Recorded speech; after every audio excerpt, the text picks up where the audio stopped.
is focused on the pandemic. Cities are still sinking and sea levels are still rising. And high-tech solutions are definitely going to help us solve some of these problems, but in our rush towards the future, we tend to forget about the past. In other parts, as architect Julie Watson on different methods to replace industrialism. And what's essentially being argued is that while industrialization has affected the world in benefits ways, it is still affecting the world in not good ways. Hi, my name is Chloe Gooding, and that video, among others, has led me to ask the question, to what extent has industrialization affected major urban centers throughout the world? And through research, I've come to the conclusion that industrialization has negatively impacted major urban centers throughout the world. The biggest concern, industrialization has really affected three major components in urban centers, and those are hurting the environment, displacing green spaces, and hurting the economy or decreasing the economy. The major concern that researchers have found with the rise in industrialization is its effect on the environment.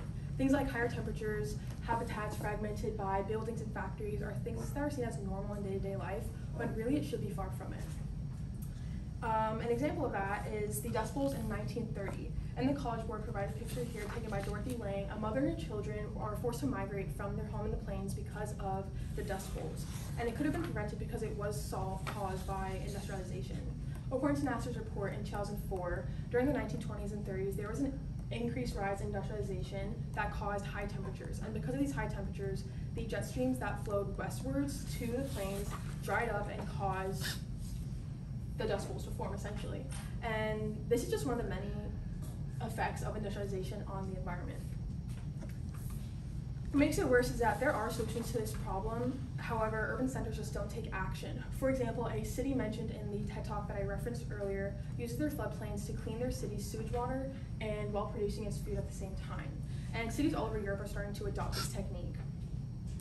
For example, in this picture, this is the Bengali city in India that created this process, and this is them in the middle of a 30-day process where they, as you can see, are in their floodplains using it to clean their city's water. And while cities across the world are starting to let go of hurtful industrialization techniques and adopt more healthier, sufficient ways of cleaning and making their city healthier, other cities like ones in America are still using their cities and machines to clean their waters while producing more chemicals into the water, essentially just creating that cycle of environmental degradation.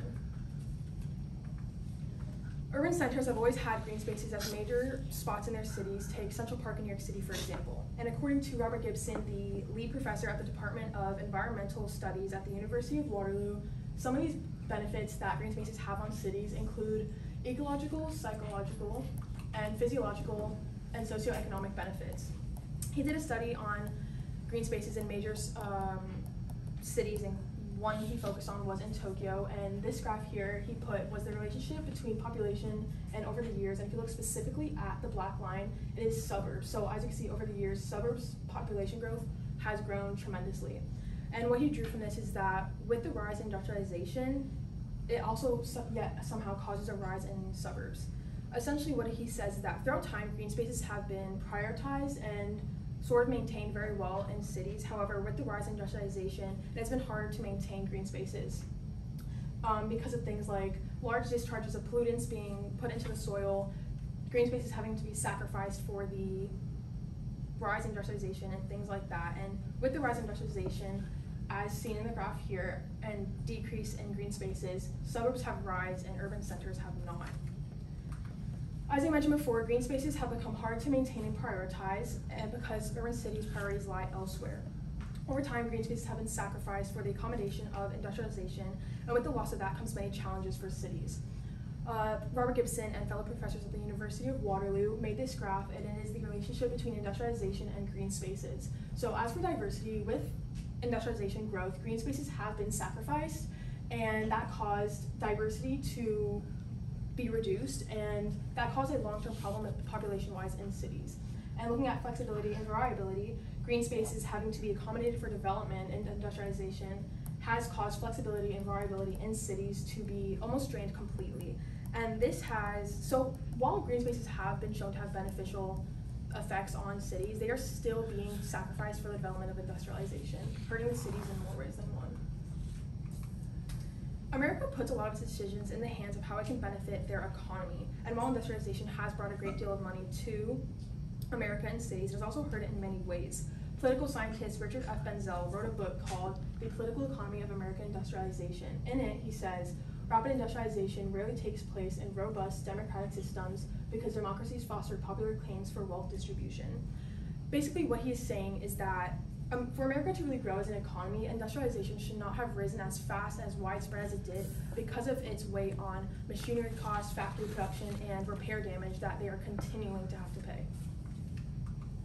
Tourism also stands as a major income pathway for America, and as you can see in the chart created by Professor Valentina Small, in 2014, the U.S. received $177 billion in tourism receipts and was #1 across the whole world for contributing to tourism's GDP. So America's economy really does depend heavily on tourism.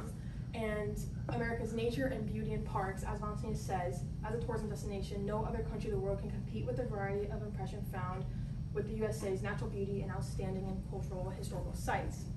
However, as I mentioned before, with the rise in industrialization, environmental well-being in the US and across cities as a whole have decreased tremendously. So with the decrease in America's beauty comes a decrease in tourism and therefore a decrease in the economy.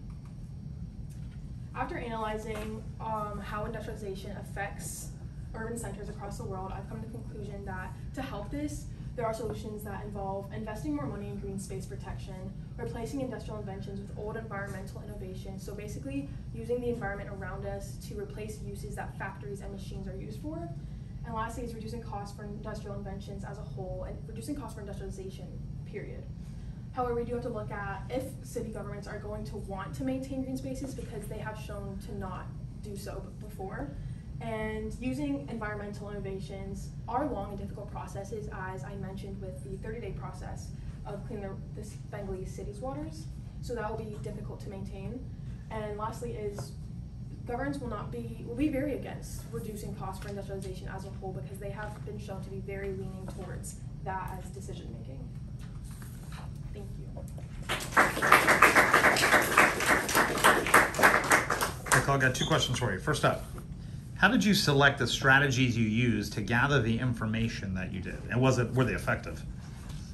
What I specifically looked at was specific scenarios where industrialization has affected the environment. So like the strategy I used was looking at specific scenarios and examples. I tried looking those up, and at times they were effective, but it was very hard to narrow down specific scenarios and papers that people wrote on. All right, and if you had more time, what additional research would you conduct? If I had additional time, I'd probably want to look at how government's decisions are involved in industrialization, like how industrialization has affected how the government makes their decisions on anything really